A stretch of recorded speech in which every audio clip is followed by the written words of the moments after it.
Hello, everyone, and welcome back to the Three Quarter Time podcast. I'm Janus. I'm joined by Cookie and T-Lab. And boys, just how good is it to have footy back?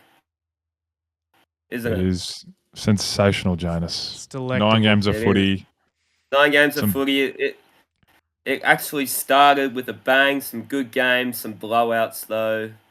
Been to some games, watched some footy. It's just great having it back, isn't it? Don't know if it started with a good game, but we'll each to their own. Yes. Each to their own. Each to their own. It was a Each game to for the their own. neutrals. Yeah. Oh, it was a very good game for the neutrals. Cooking Eye, we went to that. There was a lot happening on the ground and off the ground. Isn't that right? There was, Janus. We had there was some police interference, some Yes. stern words from a Carlton mother next to us and a Richmond son behind us. Have you got some stories And from the mother, game? don't forget. Oh, yeah. Police We- were mate, called. We For were you? right involved in a Funny. bit. We were in the middle of it, but we weren't getting involved. This Richmond guy was screaming and he kept spitting on this Carlton mum in front of us. And then she'd had enough. The daughter goes absolutely apeshit. Oh, language. Oh, the yeah. mother. Whoa. And Thanks, Steve Rogers. yes, Lo and behold. it was Yeah. one hell of a fourth quarter, let's say. It's like the Yeah. Richmond guy in front of me. Fair dinkum. This Richmond bloke he was on the roids. Like he had no whites in his eyes. Oh, He was so Oh, drugged yeah. up. Like he was off his head. He nearly whacked my mate in the To be face honest- celebrating. really? Jeez. Yeah. Wow. Well, to be honest, the guy behind us probably was not too far off either. He was, yeah. Yeah, it was entertaining. It was certainly entertaining. When the game got a bit dull, at least we had that to keep us entertained. It didn't get that Yes. dull, did it? Straight up, Anyway, biggest takeaways from that one. Hit us with it. What did you feel? What did you feel at the game? What did you feel at quarter time? I want to know. that's a good. Yeah. What was I thinking before the game? I was very relaxed because my motto for the Blues this year is they can't surprise me.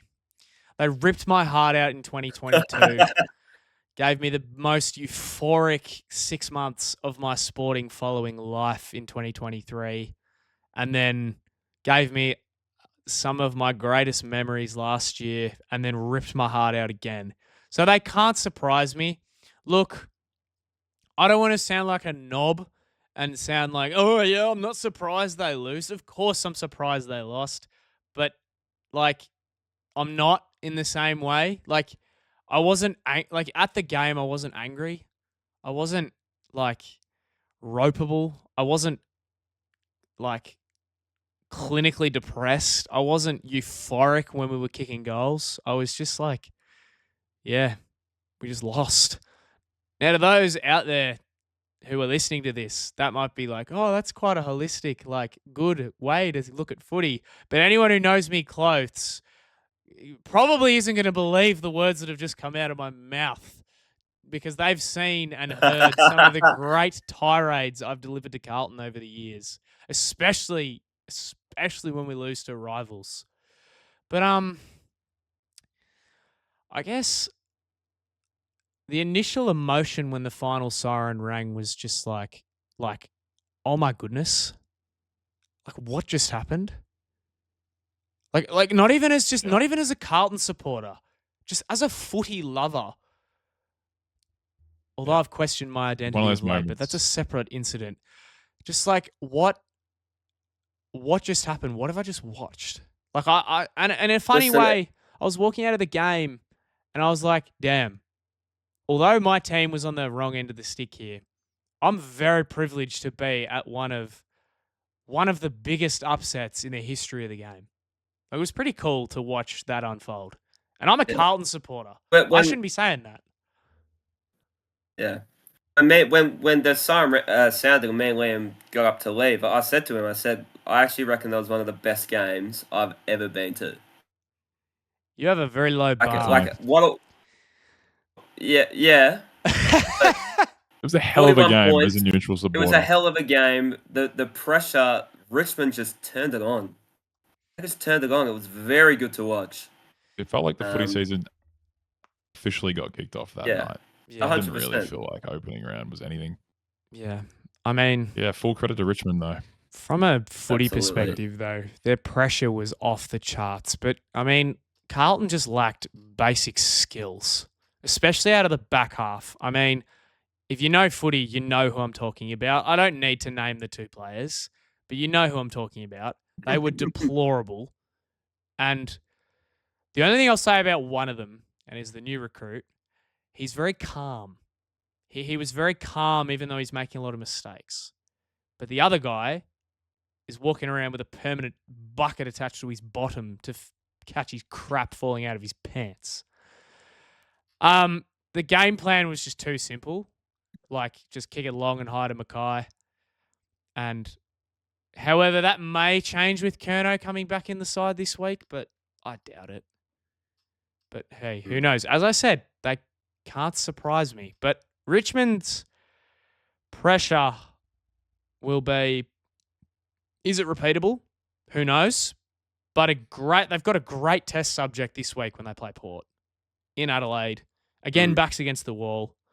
Good test. What were your takes on the Port game? Like how Port played? Like, are Richmond a chance against Tell you Port? what, what's going to happen to Hinkley if Richmond win this game? Like, seriously. Surely he's like, I know they said he's not going anywhere, but if Richmond win by 10 goals, what happens? He has to just leave, surely. Like, could you imagine if the Port fan, they'll leave at halftime. Realistically, 10 goals probably won't happen. Oh, here we go. Sammy Lawler. But I mean, wasn't The it eggplant. the biggest? Wasn't it the biggest loss Ken Hinkley has suffered in his career? What was it? 91 Yeah. points Yeah, against sure, Collingwood? Yeah. Something like that. They were belted. They Yeah. were Didn't look good. They were non-competitive. They were minus 26 in tackles. Now, It was just when you too lose easy for by 91, 91, most of the time you don't have the ball, so your tackle count's usually okay. They have major ball movement problems, but I guess contest numbers, like if you look at the numbers at face value, they were +3 clearance, -7 contested possessions, but other than that, they were rubbish. It was a training drill for Collingwood. But I reckon Collingwood were lucky that Membry kicked goals early because it settled the doubts of the 6-16 from the previous week. I reckon if he doesn't kick those Definitely. goals, Collingwood don't win by 91 points. 100%. Yeah, agreed. It's big pressure on Port, and Richmond have literally nothing to lose. That's dangerous. Well, the thing Really is, I was thinking yesterday, or I was just thinking about the game. Like every pundit under the sun before the game started, said that Richmond would have like the longest year ever. Right? It would be a long day at the office, long year at the office. Like they expect them to get pumped by 10+ goals every week. But if people are expecting that, they've got no pressure. And if you're in a situation like that with a young group trying to sort of learn to play with each other, well, if you're in for a long season, you may as well be in it together. That's what they did. That's what they did against Carlton. They started finding teammates, looking for each other. Sam Lawler, I mean, it was his first game. But, geez, he was a conductor. The amount of like his handball, Conductor, is that a nickname, Janus? The conductor, yeah. Like he got a handball, gave it to Lynch. Lynch gave it back to Lawler, and Lawler, he put it into space to find Ross. And that's a very tricky handball, and Ross kicks that goal. So the conductor, I mean, he had 8 score involvements. I love this. I love this nickname. Yes. So, yeah, if it's a long year and they're playing like that, well, I reckon they'll be building something. Speaking of Let's building keep the Adelaide something. theme here. Sorry, you go, Let's Cookie. talk about the Crows. The Crows. They Geez, just, I mean, St Kilda are a borderline a VFL team at this point, but anyway, I mean, they're they not. were crumbing all over them. I mean, they were electric in that man. first quarter. They nearly Tackle outscored was Port Rostelli. in a quarter. They kicked 7-2 in the first quarter. Port kicked 6-9 for the Yeah. game. Like, Jeez, talk about the rivalry over How there. good would My it be to be a word. Crows fan right now? Yeah, exactly. This is probably the biggest discrepancy between the two Adelaide games, like two Adelaide teams ever. In fact, I'm going to stat check that, but that's one hell of a swing. I mean, I'll what they tell you win by what 60 I something. really liked about the Adelaide game. The three-headed monster. Jeez, they went whack.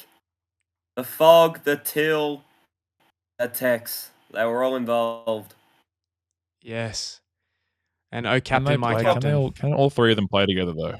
Yeah, and Dawson played well. Rochelle, I really liked. I thought he was really good. Yeah. In And then response, I thought their James. young backline, their young backline, like obviously for Adelaide, that I reckon the backline's the question. Their mids are good. Crouch was great, like in the midfield. He had 31 or whatever. Saligo was good. Dawson. 10 coaches votes Dawson. Yeah, but it's their backline because they're young. Like it's who is it? It's Nick Murray. It's He's a Worrell. gun.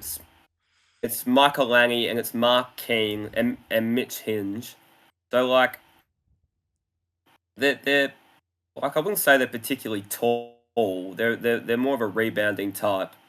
But like I thought their composure in the backline was really good. They like connected really well. They were able to use each other to get the ball out.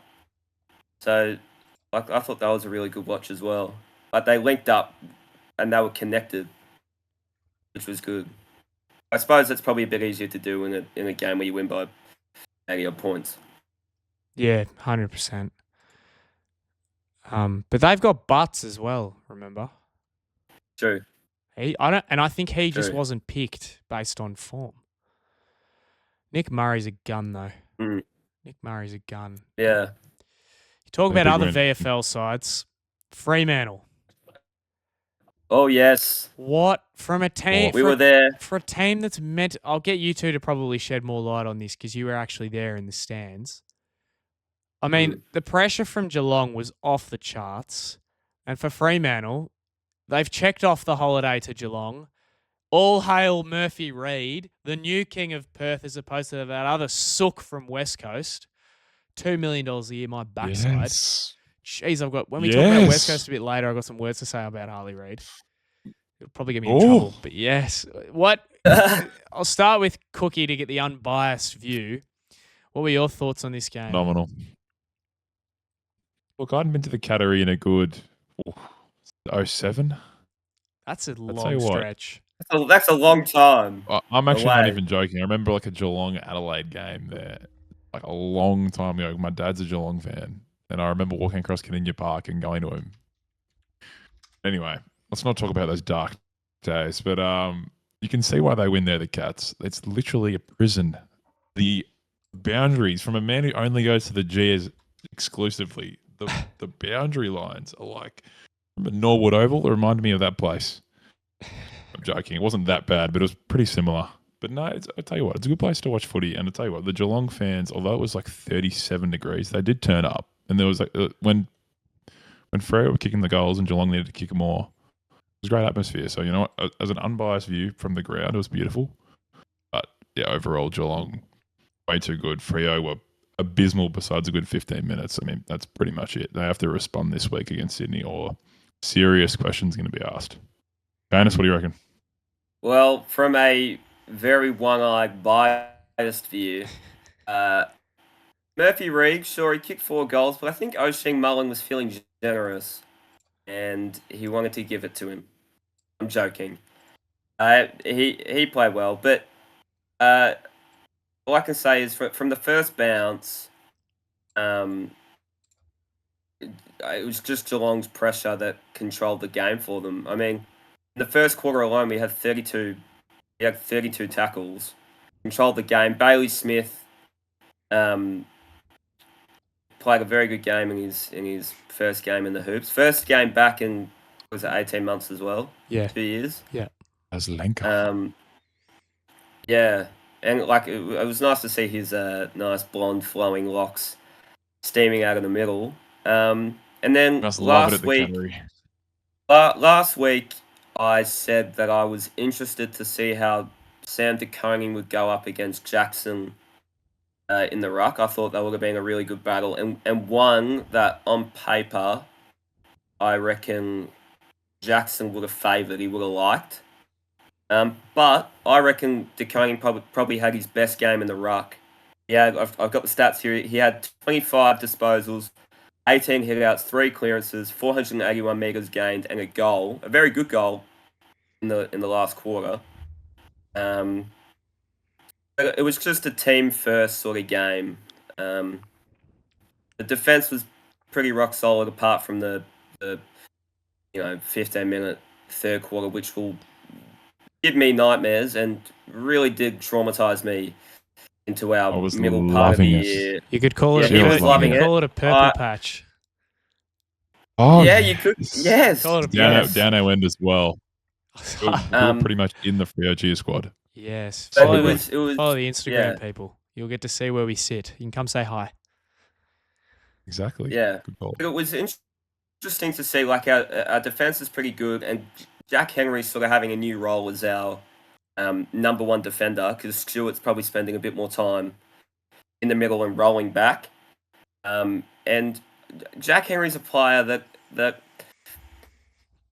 I love him, but I also sometimes he gives me the shits a little bit. He loves to do the hero mark, so it'll be interesting to see how this new sort of responsibility comes onto him. I thought he started fairly shaky, but he settled into the game, and he was fairly reliable. It was good to see O'Sullivan get a crack in the back line as well. A few good moments. He slipped over in one contest. Tracy had an easy mark, but he was able to get up and impact. So I was pleased with him, and then then my boy Mitch Nevitt also played quite well. Had 21, 10 contested possessions. So I was happy with it. That third quarter I was very unhappy with, but I mean, to kick 12 goals in the last quarter, I mean, Kick 12 in the last. Really. Jeez. you can't really complain about that. Contiune was definitely I'll tell you better that- around the ground. That's me as a question for you, mongrel, Tato. one-eyed Geelong supporter. So yeah. Yes, Cookie, your question. Switching up the topic a bit, as an unbiased man in this realm, Yep. what blame or what pressure does Clarkson? How much pressure should Clarkson be put on this year? If North starts shaky, because I think they have a hard run Yeah. coming up. Get it up Like while they've you got, speak. no, it's hard. They've got like, I get watched. it up, Janus. Excuse me. I watched the game because I was curious. Obviously, I predicted last week that North would beat the Dogs. I was close, but look, they will cause some upsets this year, North. I know I predicted them to win the game, but they now have enough games into guys like Powell and Phillips and Curtis who kicked clutch goals. Like he when the game was on the line, he kicked clutch set shot goals late in the game to keep them in it.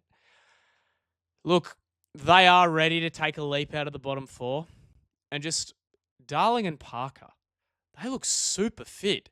As far as pressure on Clarkson, though, back to your question, I think at the bye, if they don't have...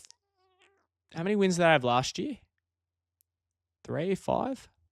If they don't have three wins by the bye, so by round 12, if they don't have 3 wins, they've got to go from a 2-3 win team to now 6-7.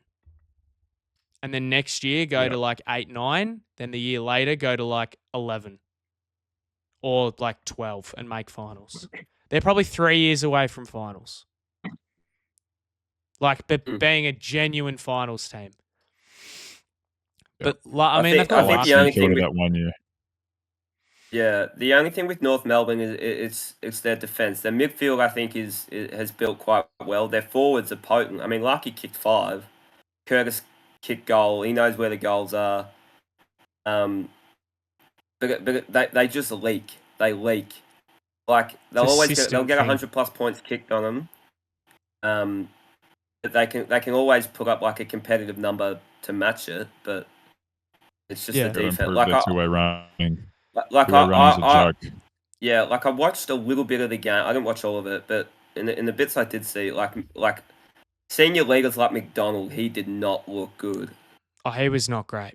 But it's skill. So It's turnover. It's not. yeah, It's not. They've got to improve their defending. They've got to improve where they're turning over the ball, and that distinguishes. I mean, you look at the competition. That distinguishes the best from the worst.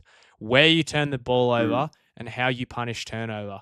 North are turning it over on half back, and they're getting punished, which is you should. that's a good You call. turn it over at half back, you get slaughtered because you're putting your defenders like you're taking them to the knackers. You're Under so much literally like pressure. they can't do anything. You've got 6 forwards Yeah. running anywhere they want, and they can't. They've got no structure behind the ball. So unless you play like 8 back until your foot skills get better, look, they look a lot better than what they were last year. I think they will have to win some games, but the Dogs, they are depleted, and they just have to split the ledger until the cavalry arrived. They looked ordinary in patches. They looked really, really poor. They were getting smashed out of the middle, smashed by North. They were slaughtering them out of the guts. But then they just found a way through experience. Matt Kennedy actually played really, really well. Libba was in the last quarter. Libba and Kennedy were really good. Their leaders found a way. Norton stepped up. Richards was good all day. Richards as well. Richards was good all day, but they are depleted. And if they play, they play Collingwood this week. So that's an interesting watch. We're going to go. Well, I know Jonas and I are going. That's beautiful. Here we go. Another Friday night at the G. We love it. But speaking of Friday night at the G, what a professional win by the Hawks. Last week it was the mids and the backs. This week it was the small forwards. And in my opinion, Dylan Moore is another lock for All Australian, as long as he stays injury free. Here we go. Already. As long as he stays injury free, of course. He is a lock. He is a gun. He's so good. He played really well last week. It's good that the Smalls got going. Yeah, so that's the Smalls got going. The Bombers, an honourable loss if ever there was one. And Jai Caldwell and Zach Merritt, look, just bloody bravo. They were phenomenal. And the only downer for the Bombers, really, 2 downers. They didn't win. And the injuries. Ridley, concussion, that's a big out. And Langford, hamstring. Langford. They could be those 2 outs. That's a bad one as well. Massive for the next couple of weeks. It's like 4 to 6 weeks for Langford. Yeah, they're big outs. Cookie, what was your as a Hawthorn supporter, as a diehard Hawthorn supporter, as a knowledgeable Hawthorn supporter, what was your take from the game? It was interesting because like Kako kicked the first, and I'm like, oh god, we're in for a long night. And then we played a phenomenal like half an hour of footy, and I was like, okay, is this one of the games we're going to win by 100 points? And then it wasn't, and I was like, okay, this is a little bit unusual for Hawthorn. Because in the last year, you got to remember, I rocked up at the G. We either won by like 60 or 80 in like the last, let's say, 3 quarters of the year. There was no real in between. I didn't really see a close game. It sounds weird, but there wasn't really one. So I was like, okay, we've got to kind of resist this here. And you know what? I was proud of the boys. It wasn't pretty, and Sam Mitchell knows it wasn't pretty. But we got the 4 points. And the Bombers, it's always a big game. And look, I was proud of them. I think it was a good team performance. I don't think anyone really let down their colours, which I was proud about. So yeah, that's my take. What do you think, T-Dub? I thought it was a professional win. Get a lead and hold the lead. They never let the Bombers get close, like get really close. Like they got within a couple of goals, but they never let them get within 10 or within 15 points. They always held that sort of 20-point buffer. It's a very it's a professional win. And until if Battle and Barras stay healthy and Sicily does too, you're gonna the games Hawthorn lose are gonna just be on the back of phenomenal opposition. Hawthorn call. without injury, Hawthorn can't lose many games. It's going to be opposition winning the game. Like, yeah, Hawthorn might have bad days. They'll have bad days. It's footy. They have bad days. But predominantly, the opposition will have to cash in and play really well to beat the Hawks. They're a super professional team. Can they win the premiership? Look, who knows? We'll find out in 6 months' time. We don't know. Speaking about holding a lead, Janus, the D's. Yes. Could not hold the lead. No. It was a good game, that's for sure. It was a bit of a phenomenal game of football. Keith the Thief. Like, Keith the Thief. Like, unfortunately, with this, there's a lot of blowouts. There's a lot of there's a lot of thumping. So it was good to have like an old-fashioned scrap in the wet. And all I can say is Melbourne should not be upset with that at all, especially given, like, when you compare Melbourne on Sunday with Melbourne from last year, night and day. Petrarca was unbelievable. Oliver Viney as well, gone. Like, it literally looked like the 2021 Demons midfield came back. And Melbourne have been missing that grunt and that class for all of last year, plus all the off-field sort of problems, the culture problems. So to have those boys stand up, even though they lost, have them stand up and sort of say that, yeah, we want to play good footy at the club. Like, Demons fans, they didn't get the 4 points, but I reckon, to use a English cricket term, they got a moral victory out of it. Now, the other two games of the round, we've got Gold Coast and taking on the Coast battle. Coast battle. Look, the Suns had to win big, and they did. So I don't know if there's too much to analyse. Last week, wasn't it? Exactly. Matty Real went to town. Noah Anderson went to town. Ben King went to town. Went to town. They just smashed him in every facet of the game. I mean, plus 43 contested possessions, plus 17 clearance, plus 33 inside 50s. Essentially an open training drill after quarter time. Fingers crossed Charlie Ballard is okay. I don't know if there's any news on that. Is there? No, haven't seen any. Haven't seen anything. Look, West Coast, new Hopefully year, it's all good. new coach, new game plan, more pain, unfortunately. And as I was saying before, Raiders got to grow up now. You can't be picking stupid fights and flopping when you're 12 goals down. Can't be walking off giggling. Call me an old boomer and be like, let him have a bit of individuality. Nah, mate. The prize possession, you don't see Wemby doing this rubbish. Anyway, he'll grow up. Kane Corn said it today. A club's stupid if you pay him $2 million a year, just because he's not mature yet. He is only 19 or 20 or however old he is. Give him time. But just from me to Harley, I'm going to look at the camera for this one. Steady on. Harley, if you're listening, just also dial it in a little bit, mate. We love you. You're a great footballer. Just dial it back a bit, champ. Come on, buddy. There now is a Reed competition in the West, so exactly. Watch out. Look at Murphy Reed, Harley. Play footy. Ethan Reed as well was phenomenal. Out of Ethan Reed. And Ethan Reed. Oh yeah, of course. He was really good. He was nearly going to be my unsung hero this week. He just didn't do enough, unfortunately. Now, the last game that we haven't analysed, the question is, Janus, I have a question for you. Yes. Will Sydney get above 500 this season? Now, if you don't understand what that means, or those at home don't understand what that means, will they ever have more wins than losses? Ooh. Interesting. 500. Yeah, I reckon they will. Reckon they will? I reckon they will. I mean, as an organisation, they're fairly successful. Like, if you look at it historically. Like maybe they haven't probably had the grand final, ultimate success that every club would want. Yes.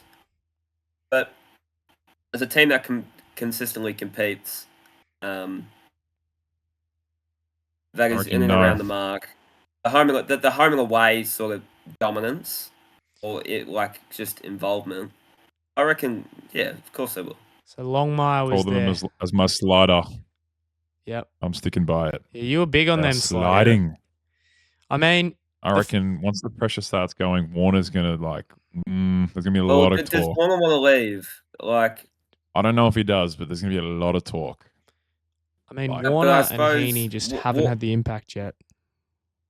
yeah, Warner's under like a cloud of whether he wants to be there. Heaney is, I replicate the same year.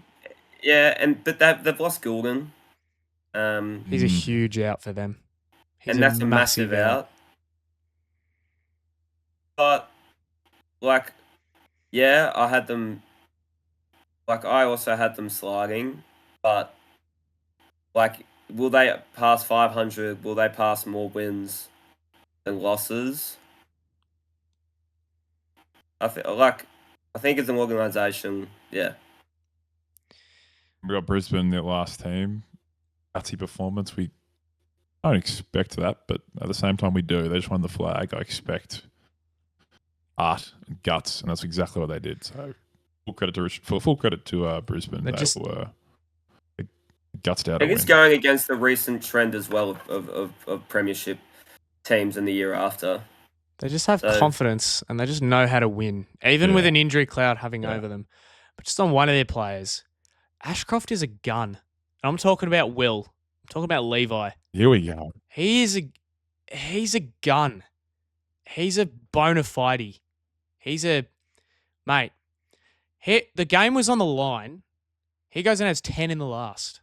It's his first game. Dang. He's a gun. The Ashcroft boys, they're good. They're good footballers. Yeah. Injuries, 5 years, who's going to be better, Nick and Josh, or Will and Levi? Ashcroft. Bold call. Josh will have a better career than Nick, firstly. Oh, oh. And why is that? Tell me why. I just think he plays in a position where he can stat farm, pick up more BNF in a premiership year. Dang. That's true. One best and fairest each. I think one All Australian each. I'm sure the Collingwood supporters in the comments section will fact check me there. But that is a good question though. Who will be a better brother pairing, the Ashcrofts or the Dacosses? Or the Henrys. Shut up. Just kidding. Just wash your mouth out. Who will be a better brother duo in the future? The Dacosses or the Ashcrofts? Cookie. I reckon the Dacosses will win more awards. The Ashcrofts will win more games. That's what I think. I think they'll just keep winning games at Brisbane. The Dacosses, mate, we see Nick every day on everywhere. Can't escape the bloke. He's going to win 3 Brownlows, but Collingwood are up and down. I don't know. Collingwood are never consistent ever. Look throughout history. They're never consistent. Consistently consistent. You also think I'm speaking from a Hawthorn perspective when I say that, but anyway. There's more pressure on Collingwood, probably just like as a team. So Nick Dacos, Yeah, exactly. The Dacos name is under a lot more media scrutiny than the Ashcrofts are probably getting, both in Victoria and in Brisbane. That's a good point. So they can they can play. They can focus on playing footy as opposed to worrying about media and Dacos had a bad game against the Giants and everyone went, he's not fit. Kane Corn said, "Oh, why did you go to America on that?" He had one bad game. He cramped. Yeah. Whereas if Will Ashcroft or Levi Ashcroft had that, there wouldn't be as much. There wouldn't be as much harumph about it. Oh, Brisbane have copped their fair share. Definitely of a good criticism. discussion though. Brisbane have copped their fair share of criticism. Just take the recency bias of them winning the flag last year out of it. They were under a lot of heat. But in saying that, you're right. Collingwood are in the spotlight more, and they're the biggest club in a footy state. Like, Yeah. yeah, but at the end of the day, that's not the question. The question is who's going to be the better footballers. It doesn't matter who's under the most pressure. It's hard to say though. We've only seen one game from one of them. I know, and it was a good Yeah. game. It was a scary game. It was a All right, scary, now, scary good game. lads, for our segment of the week, our unsung hero. Now, in case you don't know, we give a 3, 2, 1. We each present an unsung hero for the week based on the games of footy. And then at the end of the year, we'll have an unsung hero. Yes. 3/4 time podcast. I'm going to kick it off. It's like our Brownlow medal. There you go, Cooks. It is more important than the Brownlow as far as we're concerned. Exactly. I'm going to start with a bloke who I've had a lot of dirt on. Not a dirt, but I've just talked a lot of smack going to the footy. But you know what? On Thursday night, he was phenomenal. He shut me up. He had a poor first quarter. I'm talking about Ben Miller here. Yep. He had a poor first quarter, and then once injuries caused him to go to Mackay, he switched it on and he changed the game. He literally didn't lose a one-on-one. I can't remember him losing one-on-one for about a half. And that's a phenomenal effort, especially when you're up against the Coleman medalist. So that's mine. Tim, you got 1 minute. Who's your unsung hero? Jared Witts. He had 68 yes. hit-outs. He had 68 hit-outs. He did too. 7th most That's a great all call. time. Against a genuine ruck. Like against Matt Flynn. Now, Matt Flynn's not a small dude. He's a big boy. He's had 68 hit-outs. I know Gold Coast won by 87. Club record, by the way. Shout out Gold Coast. Biggest win in the club's history. Shout out to Jared Witts. I reckon he's genuinely one of the most underrated ruckmen in the league. Like, he's so Definitely, good. without a doubt. 68 hit-outs, though. That is Yeah. That is a lot of hit-outs. But Jared Witts, you're my That's unsung. LeBronto sort of stuff. Yes. Janus, cap it off. All right. Well, you guys are probably going to crack it at me given who I picked. But I've gone with Shannon Neal as my unsung hero. He only had a Scratch. goal, but that's not really why I picked him. I picked him. He had 4 goal assists. He had 7 score involvements. He worked at 89% efficiency. But being at the game, he impacted. And like I saw him, he took big contested marks. He impacted the contest. He got front of the ball, brought it to ground, involved his teammates. Like I thought, like stats wise, maybe he wasn't, like it doesn't look super sensational, but purely off in-game impact, I thought he was very good. Beautiful. We love it, Janus. Now we've got to order these. What do you reckon? That's 3, 2, 1. I reckon we give Witts the 3. Yep. Yeah. We're not giving anyone else the 3. Now Do we go Witts? I think purely because it's Richmond, I think we got to give Ben Miller 2. And off the fact that he did towel up a Coleman medalist. But just like you say, Neil crashed packs, and I've got nothing but respect for Shannon Neal. But I mean, as you say, Miller held a Coleman medalist in a game that they were meant to lose by. They were meant to lose it by 12 goals, and they won it. And they won it by 13 points, a slim margin. Yep. So happy with that. Witts, so it made a difference. And Shannon Neal. And Shannon Neal scratched. What a collection of players. So at the moment, we have Sam Wicks and Jared Witts leading the unsung heroes for 2025 for the 3/4 time podcast. 2 names I would never have thought of us bringing up. That's why I love this segment. It's beautiful. Yes. We've done Giving well, praise boys. to the underrated. Yes. Now, Work. Cookie, you've got a bit of history for us. So what's the date today, Liam? What's the date today? As we are filming this, is the 17th of March. Happy St. Paddy's Day. Yeah, what happened then? Happy St. Paddy's Day to all the What Irish out there. we're going to do each. Yes, good call. Happy St. Paddy's Day. Connor Nash, 100 games. Shout out you. Anyway, what we're going to do each week is whatever the day of our filming falls on, we're going to come up and we're going to bring you the best game on that day in AFL history. The 17th of March, there's only been 6 games ever played on that date because it's so early in the season and we've only brought it back recently. I'm going to take you back to Cats versus Pies, round 1, 2023. Game after the Cats flag, honouring Joel Selwood. Pies famously kick they kicked the last 8 goals of the game to overrun the Cats by 22 points in front of 86,000 at the G. And it was the game, I don't know if you remember, but Jeremy Howe went up and absolutely shattered his forearm down the punt road end of the G. Yep. Yeah. And missed the entire year, didn't he? 16 weeks. No, he played in the premiership that year. 16 But weeks. I'll tell you he what missed. it did. Yeah, true. What it did bring about was a very cold, just say athletic aesthetic. Jeremy Howe with the black arm sleeve, won a premiership in that black arm sleeve. Really went well with the Yes. Collingwood jumper. That's all I'll say. Yes. Anyway, that's our game for the week. We'll definitely bring you another one next week where we'll have a lot more range. We love our Now, Janus, you're going to give us a quirky little stats. update. We do. Yeah, we do.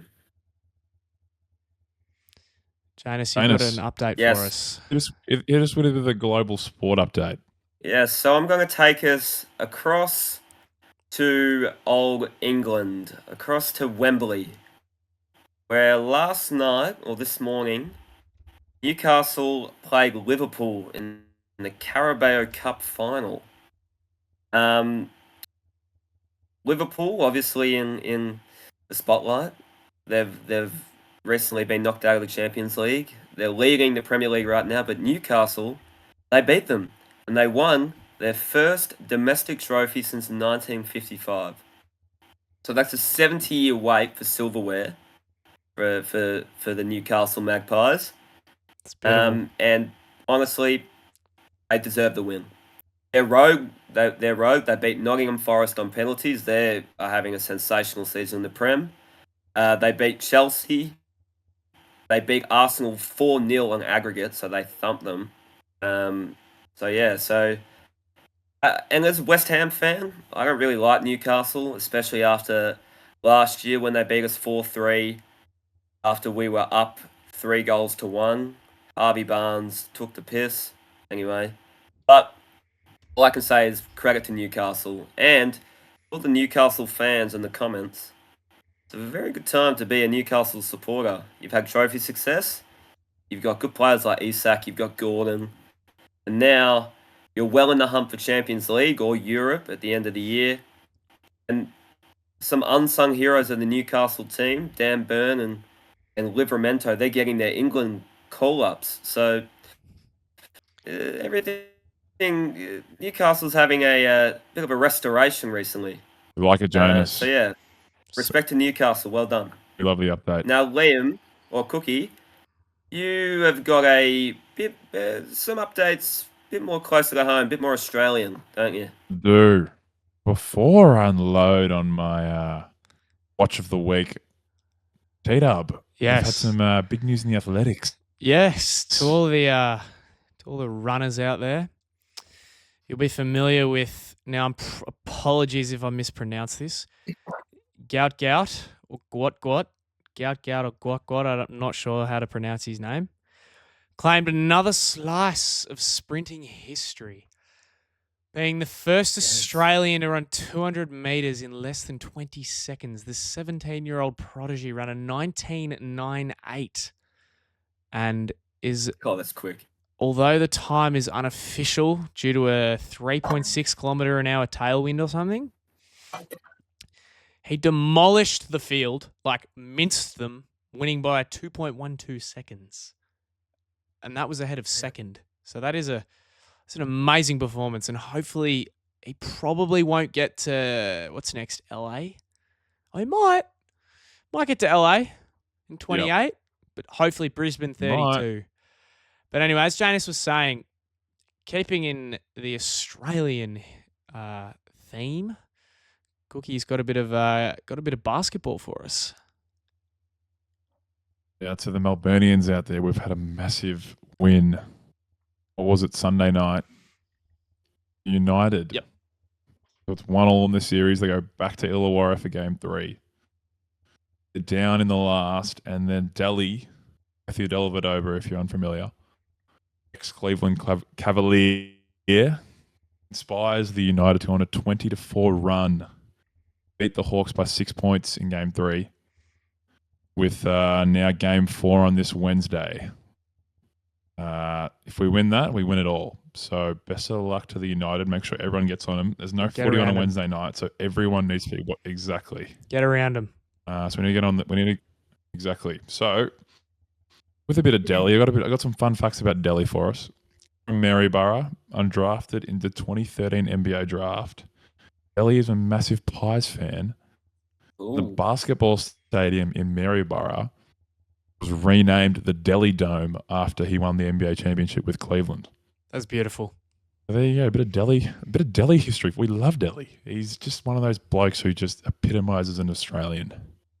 He's not the most skilled, but gee, he gives it a crack. He nearly died guarding Curry in those finals. It's one of the most inspirational things ever. Exactly. Everyone looks at LeBron and Kyrie. Watch those highlights. Have a look at bloody Delhi. Like, as an Aussie, be proud. Because, I mean, quick little question. Where does he rank? Aussie basketballers, where does he rank? I mean, he's in the top 5.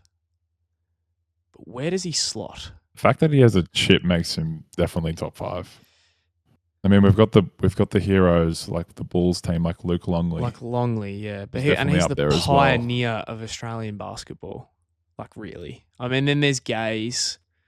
Then there's Paddy Mills. Then, like, Joey Ingles. Joey Ingles' longevity.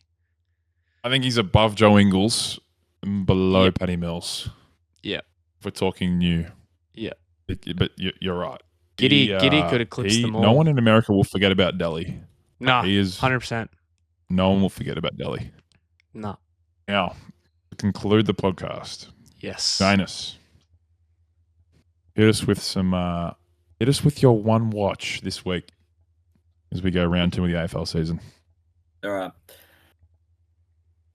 My one watch is for Saturday afternoon at the MCG when the Bombers take on the Crows. Yep. My watch is Ben Keys loves playing against Essendon. Ooh. And I want to see if he'll do it again. I think last time he played Essendon was when Rochelle kicked that winning goal around, 17 or something last year? Yet, T-Gub called it. He kicked 5 in that game. Kaiser. And he has a track record. He has a track record of playing very well against Essendon, so I'd love to see how he goes at the MCG. I like that. How many, Janus? How many is he going to kick? I'll say 4. Yes. Say Hold him 4. to a numerical value. Cookie? Say like 4, yeah. Now, look, we don't expect much from the Saints. Fair income. Jack Steele got dominated, yesterday? Like, he's got to step up here against the Cats. The Cats don't have the best midfield going around, even though there's demolished Fremantle on the weekend. But still, Jack Steele, Jack Sinclair, it's time at Marvel Stadium Saturday night against the Cats. I mean, it's time to bring a bit of... You got to show something. Does St Kilda usually have a pretty good record against the Cats, now that I think about it?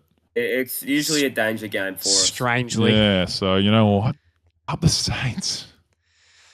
Right on them here. Sorry, anyway, but I want Jack Steele and Jack Sinclair to take control. Bounce back. The midfield. Cool. Win the clearance battle.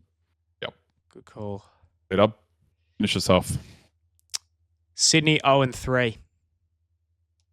Freo touch him up in Perth. Brayshaw and Sarong bounce back and give Warner and Heaney a bath and really put the Swans in the hot seat. Another honourable mention. How much? 6 goals. Actually winning by? 6 goals or more. All right. Honourable mention. How much do Brayshaw and Sarong go? How many do they have combined? I'll go Brayshaw 32 and a goal. Sarong 36 and 2 goals. Oh, gee. Oh, I like it. I like it. And honourable Is mention, Bolton playing? don't know, but honourable Yep. mention, Carlton Hawthorn will be the game of the round. Oh, this is They're all going, I this is a think. danger game. We are We will be there. massive trouble. We will be, we'll be there. signing autographs. We'll be Come there. say hello. Come and say hello. We'll I'm sure Just we'll look go for the live two on Instagram or 6'6" something. blokes on the wing. Yeah, pretty much. Look for two giants with a baby. No, 3 6'6" blokes. Thank you. You're dreaming. 3. Mate. Not even I am even dreaming. in the podcast recording, you look small. But yes, I'm kidding, Janus. We love So you. when you Okay. say game of the round, what are come say hello. you what are you predicting? I just Yeah. think it'll be game of the round. I just think it'll be a thriller. Yeah. Hope so. I'm not saying gonna Carlton be a will thriller. win, It but I'm can't be saying like they'll bounce back and be a bit more Yeah, competitive. I agree. They have to bounce back. They can't let Hawthorn win by like a lot. But anyway, thank you all so very much for listening. It's a privilege to 6-day break. It's a privilege to come to you through the airways and through various forms of communication.